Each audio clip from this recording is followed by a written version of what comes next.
Today on Vegan Freak Radio, surviving the holidays. Does veganism make a better tasting you? Vivisectors love Paris. Mice don't. All this and more on Vegan Freak Radio number 82 for the 21st of November, 2007.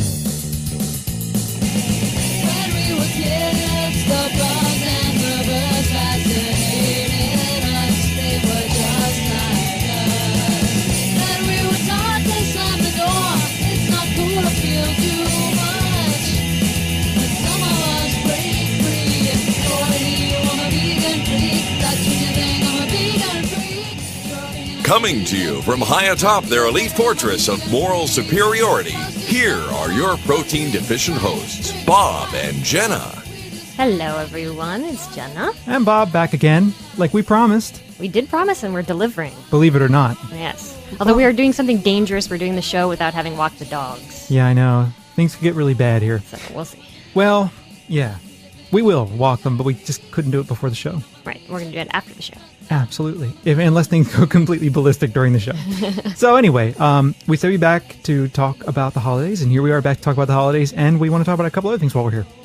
Yeah, so we thought we'd do a quick show to get it out before Thanksgiving here in the U.S., and here we are. So, well, that's those of you who have to go to gatherings. U.S. Thanksgiving is tomorrow.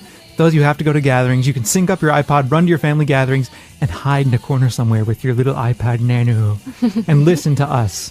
We're your subversive fun on Thanksgiving. There you go.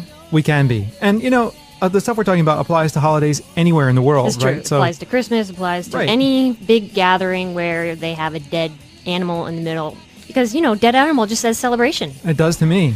I mean, it's kind of morbid if you think about it, right? Eating dead animals. It's like roadkill. Anyway. But we have to start off the show saying first, welcome to the world to Lydia. Absolutely. Congratulations. A new vegan to the world. So congratulations to Vegan Witch and Vegan Jedi, or Elise and Patrick. And Liam. And Liam, of course, who's going to be a great big brother. Lydia was born on the 19th of November. And so it's wonderful to have another vegan in the world. I'm looking for the clap. So yeah, I completely agree. We'll let it run. Okay. There's a lot to be happy for. Good stuff. Yes. So congratulations. Yeah. And we also want to say hello to Hi and Seal. These are two folks who I've recently had the pleasure of getting to know quite well. They are kind of older adult students who have come into my class in animal rights, and they've been really cool in the class, and we went out to dinner with them last night, had a great time. And just want to say hi, because I know that Seal's been listening to the show. So hopefully she'll hear this little hello. Hello. But what's cool though is that Hi blows the minds of my students, because here's a guy who's in his 60s and he comes into class and he's more radical than any of the students in the class. And they all just can't. They have a hard time getting their heads around that. It's fun. He's a lot of fun to have in class. They both are a lot of fun to have in class. Hyman's a little more, he's animated and he likes to argue, and it's fun to have that kind of person in class. Yeah. So Cecile's a little more subdued. So it's cool. Anyway, so here we are back again for number 82. We wanted to talk, we'll do two quick media things before we move on. You want to do that? Yeah. Oh, before we move on, congratulations to Blue, who won the cookbook from our giveaway. There you go. So the cookbook giveaway. And on the next show, well, one of the coming shows, we'll do a giveaway of making a killing. We'll do a couple of those as well, but not now. Not now. So stay tuned to Vegan Freak Radio for all kinds of cool giveaways. Mm-hmm. So, two things we spotted in the media. Johnny, you want to go first?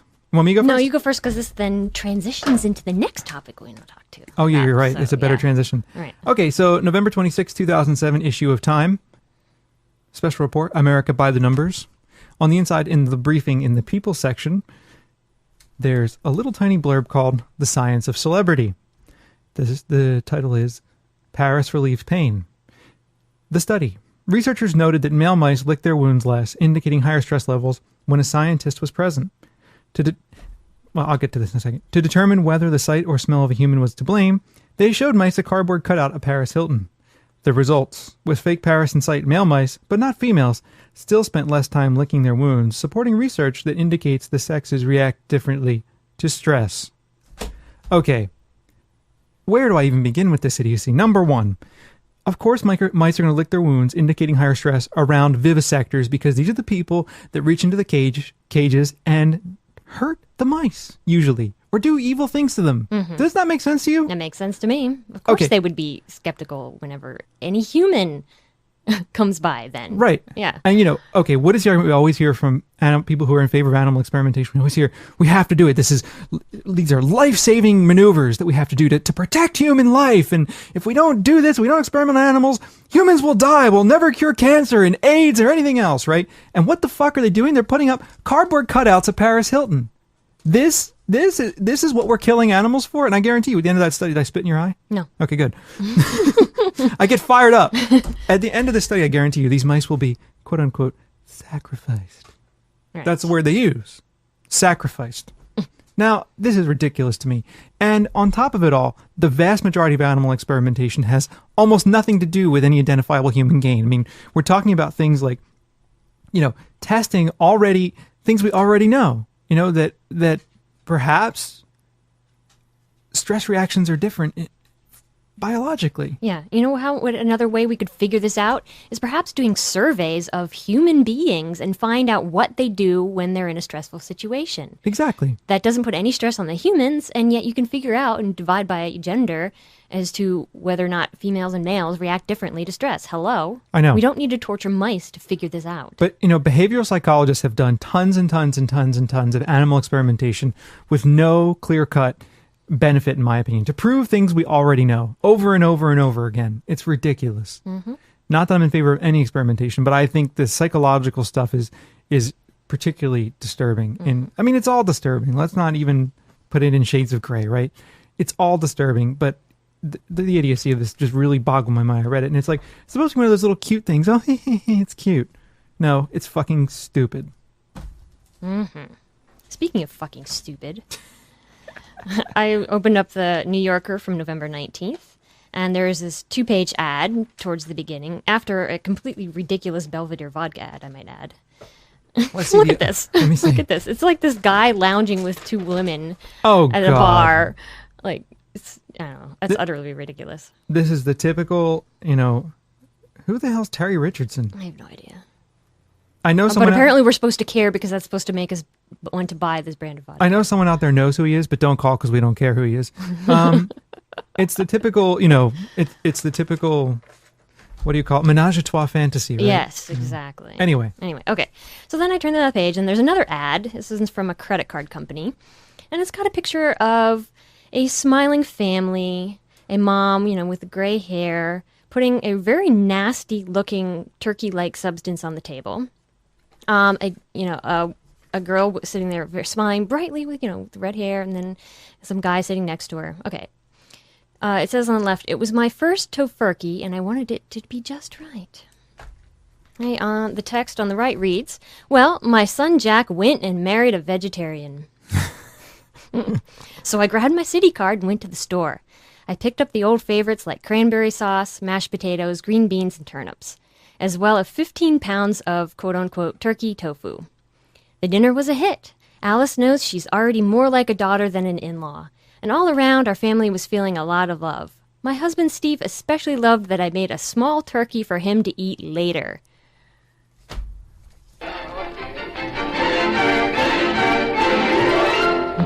'50s happiness.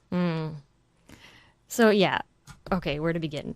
First of all, this tofu turkey that they have on the table looks foul. It does look really disgusting. I mean, it is. I've never seen a vegetarian eat anything that looked remotely like that. It looks kind of like they molded some plastic or something and just sprayed it with like I don't know, kind of a yellow spray paint or something. Yeah, it's meant to look like a turkey carcass, it's meant to look but stupid. Yeah.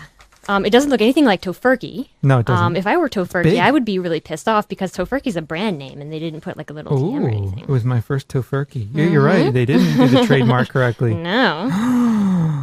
Uh-oh. Anyway, that and... Okay. Well, my son went and married a vegetarian. Really? No! Oh my God! No, he's out to ruin our family dinners. Okay, but it's making the mom sound all nice and lovely because she wants to go out of her way. And, Of course. That's No, very nice. But that is nice. That is nice. But actually, this ad kind of sums up, I'm sure, what a lot of people go through Yeah. in their family dinners. Like I'm doing something so nice for you. I'm going to go out of my way and make you this tofu turkey. But by the way, I'm making the guy a small turkey because, heaven forbid we can't have one day without sacrificing an animal for us to eat. For real. And, going to these things is really tough, too, because you go there and most people have a different life than we do. We have to recognize that. You and I almost never around meat. No. So if we're in a place and I see meat, I'm like, I mean, that's how I feel when I see it. It's like, no, we're just used to not seeing it. A lot of people are used to being around it more often than we are. But still, I think that's like the reaction that a lot of people have. These holidays tend to be so meat and dairy and everything else heavy. Some people have like turkey and ham and something else. Yeah, and it's rough. And so we wanted to talk to you, you listeners, a little bit about... I want to talk to you. Just sort of surviving the holidays. Yes, indeed. And we know that a lot of you just feel lonely when you're sitting at the table because probably no one at that table understands what you're going through. Right. They think you're just being really weird, and most people don't really get it. I mean, like I said, I always say we're dealing with a world where 99% of people 3 times a day eat animal products. They think it's completely normal. Right. And of course, we're the freaks for not wanting to partake in that. Right. And they don't understand how, we see, there's that turkey in the center of the table. We see death. We see torture, and we see this poor thing that's been sacrificed. And the other people see food. Yeah. And they see nourishment, Well, that's the funny thing is that right before Thanksgiving break, I said to my classes, don't go home and eat any dead birds. And they were like, ew, and I'm like, well, what are you doing? I mean, I'm just literally telling you what you were doing. You were eating dead birds. What are you going to say? I'm going to eat dead grain? Fine, I eat dead grain. You know what I mean? Like, and I think most people don't look at it that way, right? We've comfortably wrapped everything in these nice, neat little euphemisms, these nice, neat little packages, and we've categorized and we've kind of split everything apart. And, as long as we pardon a single turkey, that you can come up and pet if you want to. In a few moments, you can come up and pet the turkey if you want to. Everybody feels fine about it. Oh, it's so cute. President Bush is pardoning a turkey. Meanwhile, how many hundreds of millions of turkeys are being killed so that we can eat them? Exactly. And then people run around saying, Happy Turkey Day. Yeah. And as if the day is at all happy for turkeys. It's ridiculous. And so it's a hard holiday for a lot of vegans. It is. And we just want to say, just a few things to maybe help you. First of all, that you're not alone. No, you're there not. are a lot of other people that unfortunately aren't sitting at the table with you probably, but who are out there and going through the same things. Well, I actually think, though, that a lot of I understand that people want to be with their families, right? But I think what's important for vegans to do is to find other vegans to be with on holidays like this and create a new holiday for yourself. I mean, I know that sounds like, cut yourself off from your family, join the cult. But what I'm really saying, though, is that more often than not, many families aren't going to want to not have a turkey there. You know what I mean? And if it bothers you that much, it's worth your time to find people who will re-articulate this holiday with you, who will decide, okay, we're going to do something different. We're going to have, a holiday that celebrates our existence and existence of other creatures. In other words, we're going to remove the speciesism from the holiday and have a new holiday. I don't understand why we can't do more of that. Exactly. Make it into a celebration of the bounty, the harvest of being together with people. A celebration of life. Rather than a celebration of the slaughter of Indians and turkeys. Yeah. Which essentially is what Thanksgiving is. Well, that's exactly what it is. I'm sorry, Native Americans. Well, it's a native look, it's a genocide. I think essentially it marks the genocide of the hell's going on. He's knocking over CDs and books and stuff. Anyway, Emmy, you made me lose my train of thought. Em, come here, get out of there. She's looking for stuff to get into. I know she is. It's usually Mole's job. Mole's sleeping. Emmy girl. Anyway, Emmy has this idea that we're going to pay attention to her if she's bad, which is true. She's no dummy. Just to get her to stop. What was I? Oh yeah. Anyway, Indigenous Holocaust. It's horrible. And I just think the holiday. I don't know. I find it to be. I like Thanksgiving, but only because we don't I don't feel the pressure like we have to go anywhere and do that. You know what I mean? Yeah, we've made the decision that we're gonna have our holiday here by ourselves, and we make our little meal for ourselves, and it's really nice. It is. But I understand that a lot of you don't necessarily want to celebrate Thanksgiving by yourself. Not everybody is like us. No, I don't think you have to celebrate it by yourself, but I think it's important to find a group of people that you can be around, and of course, I don't think there's anything wrong with that. And start new traditions. See your family after the holidays if you have to. Yeah, or go later in the evening when the meal's completely done. It's a good idea too. And then see your family. I think when that's everybody's still there. Yeah, it's a really good idea. Mm-hmm. So there are other ways around it. I don't think you have to deal immediately with the turkey at the table if it's something that really bothers you. And I know a lot of people are like, oh yeah, I couldn't do that. But you can. Most people can. You just decide one day that that's what you're going to do and you make that decision. Mm-hmm. If you're an adult. If you're a kid, it's harder. But if you're an adult, you can make those choices. True. But if you're stuck at that table and you're feeling depressed, we understand how you're feeling depressed. But remember that do you really want to share in a celebration that involves senseless murder? Yeah. Just. Well, but what if you're stuck? You just said, Yeah, what if you're stuck at the there? table? I know. But I think it's important to remember that, holiday celebrations in general with family are already charged. Can be charged. Can be charged, because somebody's going to get in an argument with somebody else. Somebody's going to say something stupid to somebody else, because it inevitably happens when things involve family and it can happen, alcohol. Yes. Yeah, that's true too. So, these things are going to happen anyway. So, whereas you probably want to show that, yeah, you're doing fine as a vegan and you're not withering away to nothing and you want to be a positive example, try not to get into too many arguments. Well, there's no point in arguing over it when there's a turkey on the table. It's not going to accomplish anything, I just don't think it's going to do much. No, it's not. And family, I would think, is going to be some of the hardest people to try and convince that what you're doing is right. Yeah, I think it's tough. It's really tough. Honestly. Which isn't to say that you can't talk about it. It's just, think about the situation that you're in. You know your family, and we don't know your family. So that's true. It depends on the family. It does. Some families like to have the arguments. Mm-hmm. Like to hear it. They do. But yeah. But I think one positive thing that people can do if they're stuck at a table is try to at least make a side dish for yourself and to share with other people. Don't even mention the fact that it's vegan. Just say, hey, try this. It's really good. And then share your food with people. And that way you won't go hungry. That's because I think that's one of the biggest mistakes that you can make is not eating beforehand or expecting that people will feed you and take care of you, because some people might tell you that there'll be vegan food there, but they won't be because they don't quite understand what vegan food is. So you go there, and whereas all the side dishes theoretically could be vegan, but they're going to put butter in the mashed potatoes, they're going to put butter in the corn, they're going to put bacon in the green beans, all of these things. So either try to make something, steal a little corn of the oven or the stove and try and make something or bring something, or eat beforehand. Yeah, just bring something with you. Mm-hmm. There's nothing too difficult in that. No. And I know from experience that being hungry can make you extremely irritable. Really? Yeah. Really? You think? You know that from experience? I know that from experience. I know it from experience better because when you get hungry, you do get grumpy. I know. Really grumpy. I know. Yeah. So, yeah, don't let yourself get hungry and grumpy. That's true. Because it'll make it even worse. It can. So.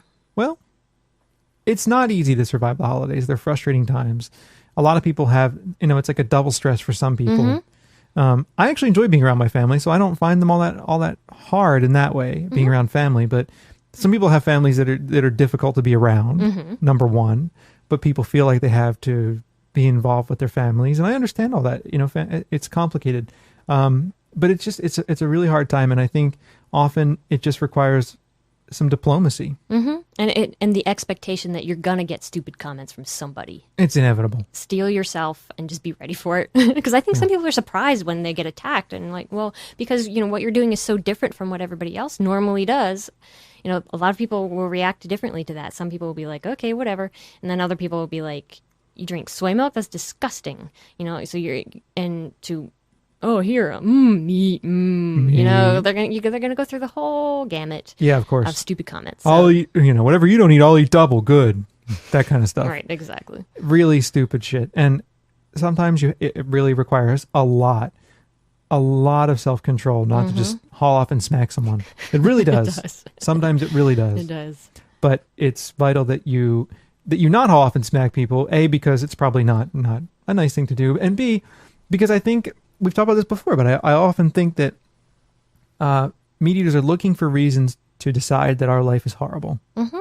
And if we are always these nasty, surly, pinched, bitter little people who are, in fact, always angry and upset, then we give them a lot of evidence that that's the case. Mm-hmm. And I just think, I found personally in my life that living as the kind of happiest vegan I can be and not really being kind of an asshole to people has helped. Mm-hmm. It does. It does. You know, people say to me, oh, well, you know, I was talking with a friend the other day. She's like, oh, well, you can't eat this. I'm like, well, actually, I can eat this other thing that I make that's really good. And hey, Sure. this is awesome. So, you know, it's like. And it's not can't, it's won't. It's won't. Yeah, I know. That's a major pet peeve. It's that it's not food. Exactly. I mean, that's the thing. It's like, you know, it's like someone handing me a human arm and being like, you can't eat this. Like, well, I really could, technically. Yeah. Humans have eaten other humans. So, yes, indeed. Yes. So that's some holiday advice. But ultimately, I think what we need to do is start to re-articulate new traditions that focus on taking the speciesism out of the holiday. I agree. You know, there's no reason that Thanksgiving has to have a turkey involved like that. Mm-mm. And there's no reason why we can't have holidays that celebrate, for example, instead of killing turkeys, celebrate a fall harvest, for example. Mm-hmm. So, yes. And, you know, it may be important for you to find some people in your life who you can do that with. Mm-hmm. Indeed. And I think that that's really important for a lot of people. I mean, we tend to be fairly antisocial types. This is true. So, you know, for us, it's easy to be a kind of antisocial. But for a lot of people, they require sociality in their lives. Mm-hmm. It's the traditional introvert-extrovert divide, right? It is. So, yeah, indeed. There you go. So are we done with that? I think so. All right. Are we going to do voicemails? Yes. I'm not going to play the tune. I don't feel like it. Okay. Nah. I just don't feel like it. Okay.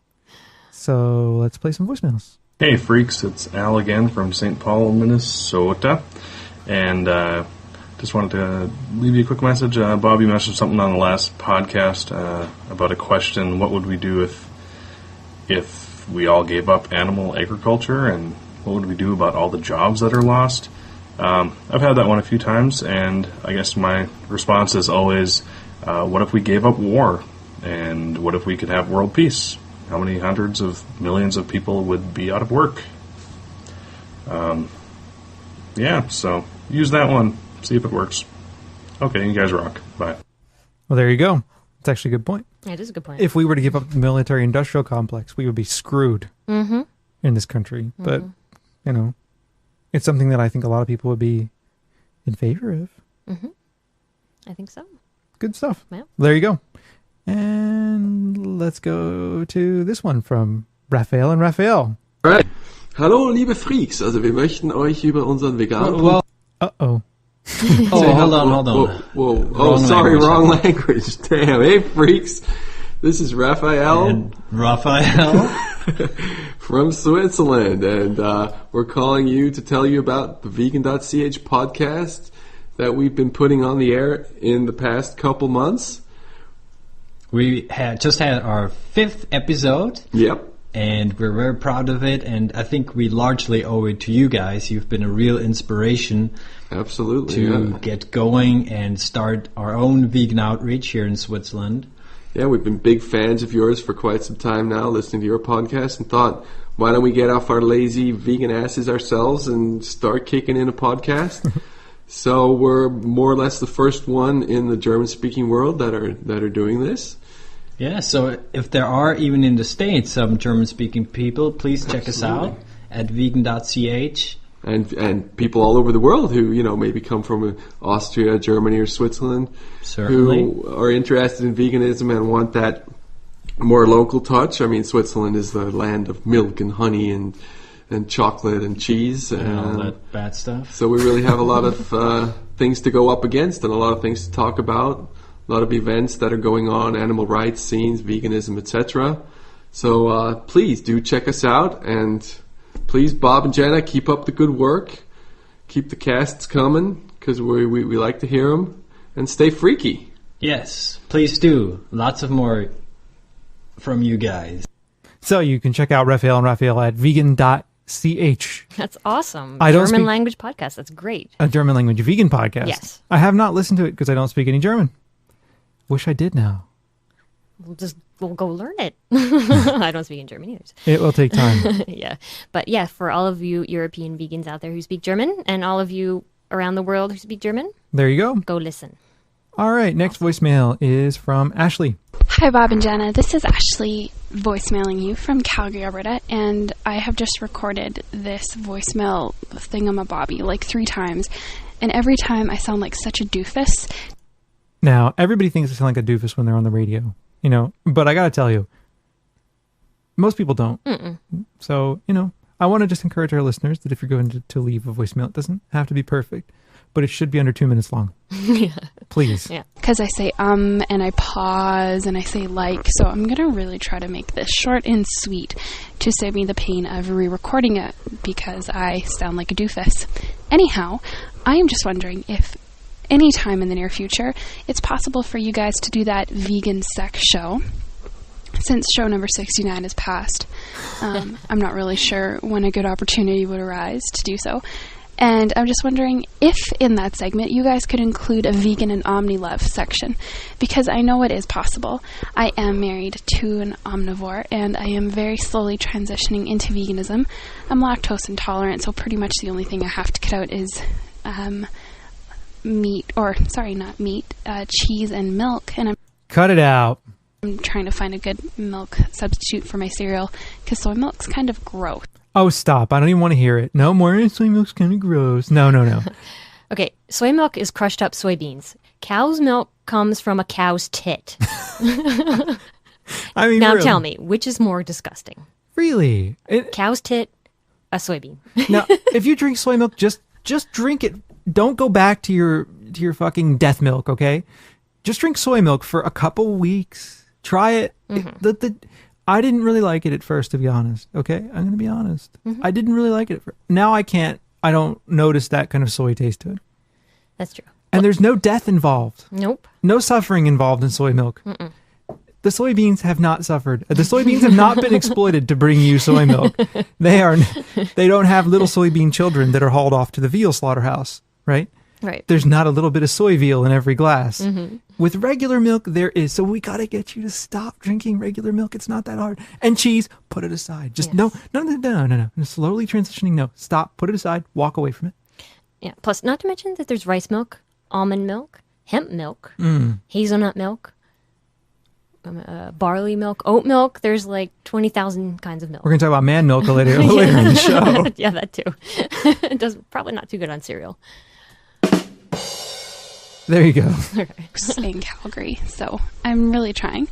Anyhow, Oh, you can do it. I really know that it is possible Yes, it is. for a vegan and an omnivore to live together, Oh, I don't know about that. because the Beatles said all you need is love. So, yeah, I've only been married for 3 months, so that's why I'm kind of all gushy. So I send my blessings to you guys, and I really look forward to your next podcast. And I'm glad you guys are back, because you guys rock. The Casbah. I'll see you later. Peace out. Why, thank you. We're down with the Clash. No, I don't mean to be. I don't mean to be too hard on you. It's good that you're transitioning to veganism, but there's no time like the present. Right. And now we can get Cheesely and all kinds of other cheese substitutes She's on in this Canada, side of the isn't she? pond. Yeah. Oh, okay. Yeah. Which, might not taste good to you right away, but eventually they will. I think. But it's just leaving these things behind is really essential. Mm-hmm. It's hard to do because we have all these intimate associations with food that go back to times that we're kids, and we have all these connections to it, and it really takes on a complex role for us, but it's really important for us to leave it behind. If you're serious about animal exploitation, being a vegan is the thing you have to do on a day-to-day basis in your life to illustrate that kind of visceral protest to animal exploitation. Indeed. So I would encourage you, I applaud your movements towards veganism, but do it. Just break away. Go. You can do it. You can do it. Okay, next up we have... Who should I do next? I don't know. Who do we have left? We have Bianca, Chris, Denise, Megan. do Denise because Bianca and Chris and Megan are all related. Okay, we'll do Okay. Denise. Hi, Bob and Jenna. This is Denise from the People's Republic of Brooklyn. I just wanted to share with you guys, I had this wonderful teacher moment this week, just to very quickly set it up. I teach high school in Brooklyn, and even though I'm an art teacher, they do have me teaching a couple of periods a day of science because New York City, and that's the way things work around this place. Anyway, of course, my science classes are all about, the environment and eco-friendly stuff, but also sustainability and, rethinking just the way that Cool. people live anyway. Cool. And, of course, I work a lot of vegan propaganda into my whole science spiel. Anyway, Excellent. so I wanted to tell you about, my kids had to do this research project about different environmental issues of their choosing. And one of my students, God bless him, he did his presentation, and it was actually about overpopulation. And in his research, part of his conclusions, because it related to the problems of how overpopulation and we don't have sustainable farming, we can't really feed people in a healthy sort of way. And one of his solutions that he came up with, all on his own, was go vegan. Nice. He decided that people really needed to go vegan because it was the only way to really create a healthy, sustainable food supply. So I thought that was absolutely a wonderful moment. Inside, I was just going like, yes! Somebody was starting to get it, and it was great. So I just wanted to share you with that. Hopefully I'll continue spreading propaganda into these young, impressionable minds, and we'll get the message across. Awesome. Okay. Ciao. Excellent, Denise. That's good stuff. Mm-hmm. So I that is really cool. We need more teachers like you who are working into the curriculum in ways that get students to think about it and to come to these conclusions kind of on their own in a way. Right. You're not like forcing it down their throat. You're getting No. you're getting them to think, and I think that's really vital. Mm-hmm. You're offering them possibilities and options, and they're thinking about it and coming up with these things. I think that that's really important. And I think that's why it's not indoctrination either. It's like you're offering up a whole range of possibilities, and they're thinking about it and deciding that veganism or the vegetarianism or that animal issues are one of those possible areas. Right. I mean, we need more people to be like, okay, this is how you see the world. And hey, by the way, there's these other people that see the world this way. And, let's think about the differences and do it in a way that's not, proselytizing. It's showing them what's out there. Absolutely. We don't need to proselytize. We don't need to force things down people's throats. It's a rational, extremely clear, extremely logical position. Yeah. Okay. No, you were looking at me funny. Oh, sorry. All right. So should we move on? Yes. Okay. These three are related. Is there a particular order in which I should put these? I guess we should do Bianca and Megan first. Okay. Here we go. Okay. For any easily offended listeners, now may be the time.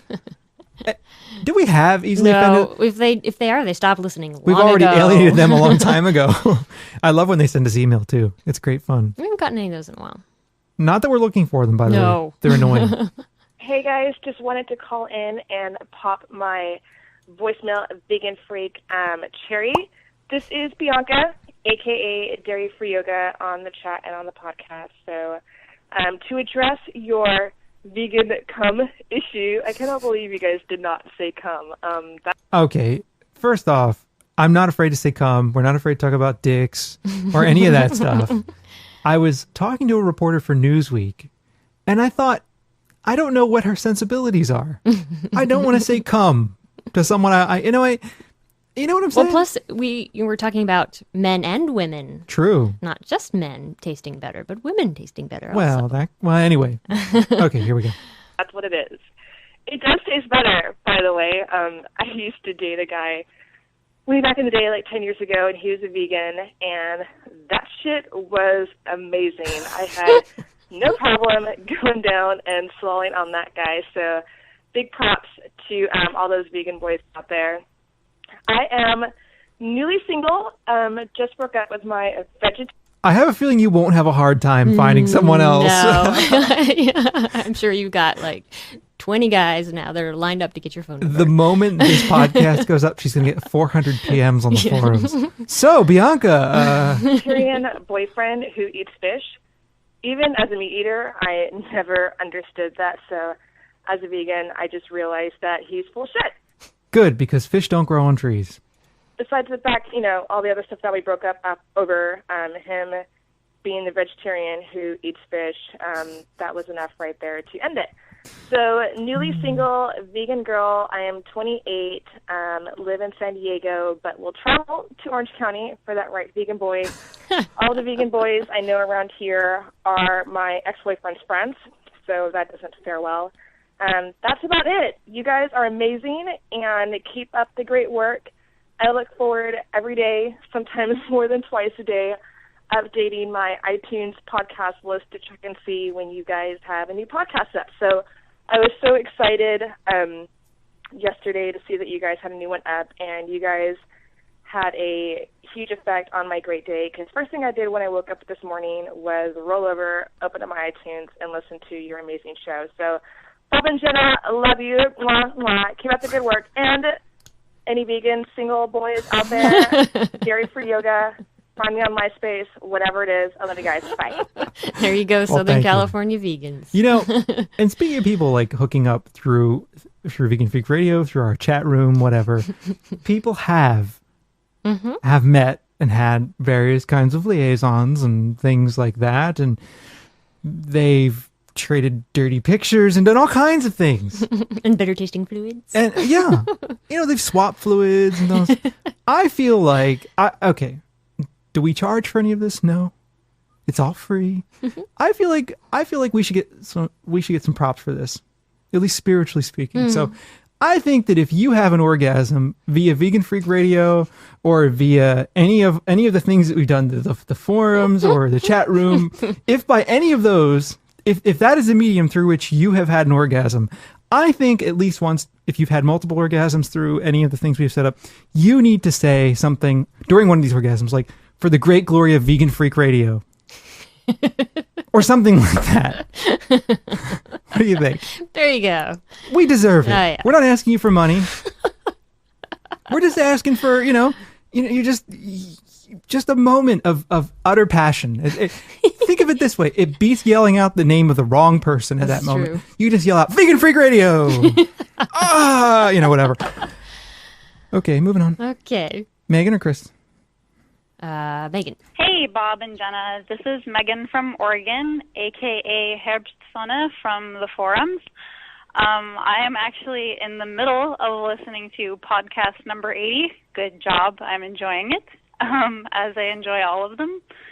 And it's right at the part where Bob was talking about how he was talking about in class that certain vegans have implied that certain bodily fluids, bodily secretions, if you will, taste better if you're vegan. And I thought I'd throw in my 2 cents on that. I have been vegan for almost 5 months now. Yay. Your podcast was a big thing in convincing me to go vegan. I'm very happy that you guys exist. Yay. But anyway, I was going to report that my boyfriend says, yes, I taste a lot better since I went vegan, that I taste less, I guess, like alkaline or acidic.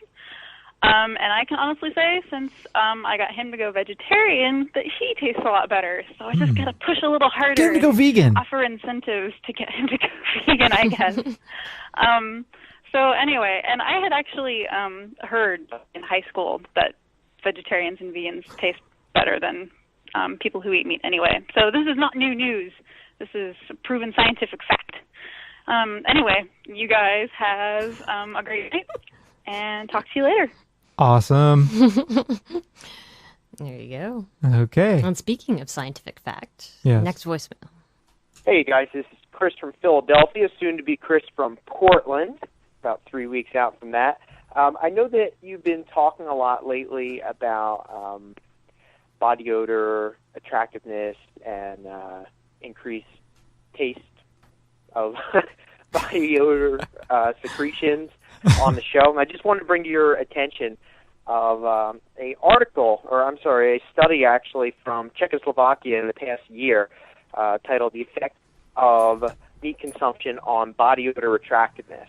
And basically what they did is they had two groups of men. They had a meat group and a non-meat group, and they had them wear axillary pads for 2 weeks to collect sweat and all kinds of funky odors. And then they had a group of women come in and evaluate for pleasantness, attractiveness, masculinity, and intensity. And the result was the non-meat diet was judged to be significantly more attractive, Hell more yeah. pleasant, less intense, and had the same masculinity. Nice. So for those people that like to, criticize and say that you're just making things up, saying that, vegans have less body odor, well, there's some scientific data actually to support it now. And just on a side note, the men were paid 2,000 Czechoslovakian dollars for the inconvenience of having to follow a vegetarian diet, and the women were not paid, but they were given a chocolate bar. Okay, thanks a lot. Take care. Excellent. So scientific proof that being vegetarian, vegan's probably even better. Mm-hmm. Makes you not smell as bad, and you're still attractive. Mm-hmm. Oh yeah, baby. There you go. Actually, Dr. McDougall, in one of his books, has this brief little thing. I think I've put it on the forums a long time ago about how basically, what you sweat out is, what you're eating. Yeah. And if you're digesting meat, it's in your system rotting is what it's doing. I mean, think about that. It's in your stomach rotting. Rotting in your colon. And in your colon. And it stays there for longer because it doesn't have any fiber. So you're sweating out rotting meat. That's disgusting. It doesn't smell good. You smell like a dead animal. Exactly. So there you go. That's gross. Yeah.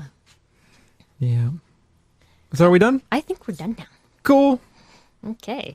So thank you to everyone who responded to our inquiry about tasting better. There you go. And hang in there for the holidays. It sucks sometimes, but But it's only one day. We'll get through it. It's livable. It is. Yeah, we've got basically a month of holiday though coming up. Oh, true. I hate it. Yeah. It's a lot. But anyway, we'll be back again early next week or next week at some point with show number 83, which is our interview with Nathan Winograd. And that was an excellent interview we had with him, just under an hour long, where we talked about his book Redemption and some of the issues of no-kill, critiquing the movement, all kinds of different things we talked about. Very interesting interview. And I hope you will refresh your podcast feed endlessly until we release it. Or if you don't want to do that, you can sign up for our email notification list that will tell you when there's a new one available. Go to veganfreakradio.com. Upper right-hand corner, you can sign up for our email notification list. All we do is send notifications about Vegan Freak shows when they come out. We don't say anything else. No other junk. None of that crap. Right. I'm too busy to send any other shit. I can barely send out the notifications for the show. Right. So anyway, that's it for now. Be in touch with us. We're working through our voicemail queue. We'll try to get to them. And if you really want to have your voicemail played on the show, make it shorter than 2 minutes. Yes. Anything longer than that is hard for us to play for a lot of reasons. Yep. So anyway, hope to hear from you. Have a good holiday. Be in touch. Yeah. Talk to you soon. Bye. Well, what a surprise. They say ignorance is bliss, and if that's the case, your brain dead myopia is hilarious. What do you want a vegan freak? That's what you think of a vegan freak. Your opinion on a vegan freak. Happy as they I'm a vegan freak. Oh, holy Satan, precious God is tofu. Thank fuck I'm normal, I'm a vegan freak. You're working hard to put food on your family. Morbid if you think about it, right? Eating dead animals. It's like roadkill. Anyway. But we have to start off the show saying first, welcome to the world to Lydia. Absolutely. Congratulations. A new vegan to the world. So congratulations to Vegan Witch and Vegan Jedi, or Elise and Patrick. And Liam. And Liam, of course, who's going to be a great big brother. Lydia was born on the 19th of November. And so it's wonderful to have another vegan in the world. I'm looking for the Okay. clap. So yeah, I completely agree. We'll let it run. Okay. There's a lot to be happy for. Good stuff. Yes. So congratulations. Yeah. And we also want to say hello to Hi and Seal. These are two folks who I've recently had the pleasure of getting to know quite well. They are kind of older adult students who have come into my class in animal rights, and they've been really cool in the class. And we went out to dinner with them last night, had a great time, and just want to say hi because I know that Seal's been listening to the show. So, hopefully she'll hear this little hello. Hello. But what's cool though is that high blows the minds of my students, because here's a guy who's in his 60s and he comes into class and he's more radical than any of the students in the class. And they all just can't, they have a hard time getting their heads around that. It's fun. He's a lot of fun to have in class.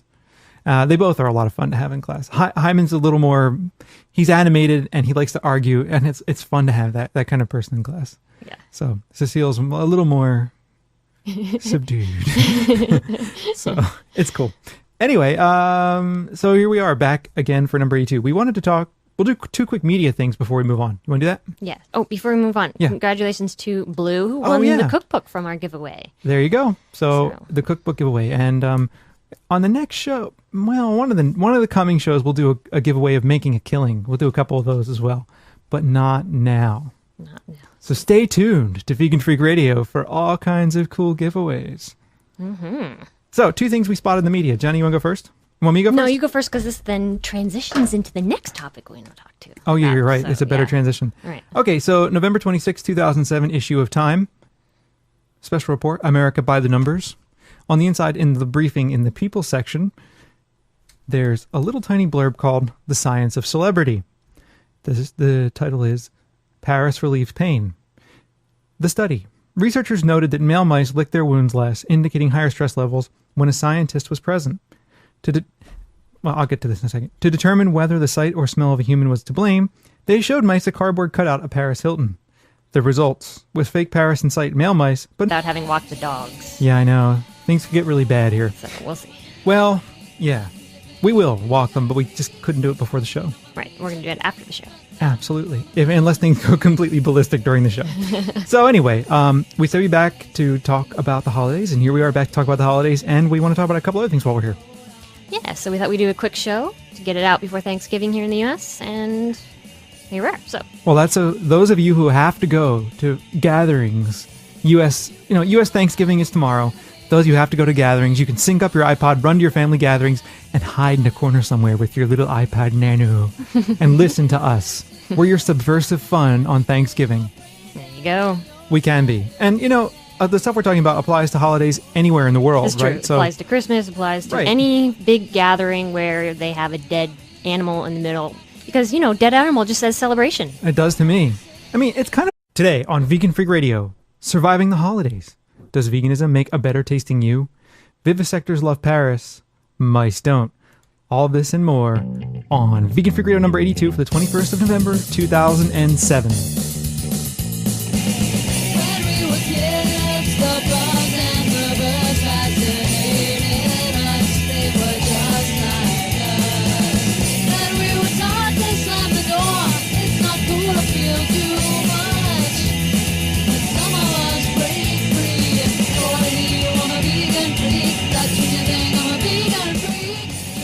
Coming to you from high atop their elite fortress of moral superiority, here are your protein-deficient hosts, Bob and Jenna. Hello, everyone. It's Jenna. And Bob, back again, like we promised. We did promise, and we're delivering. Believe it or not. Yes. Although we are doing something dangerous. We're doing the show with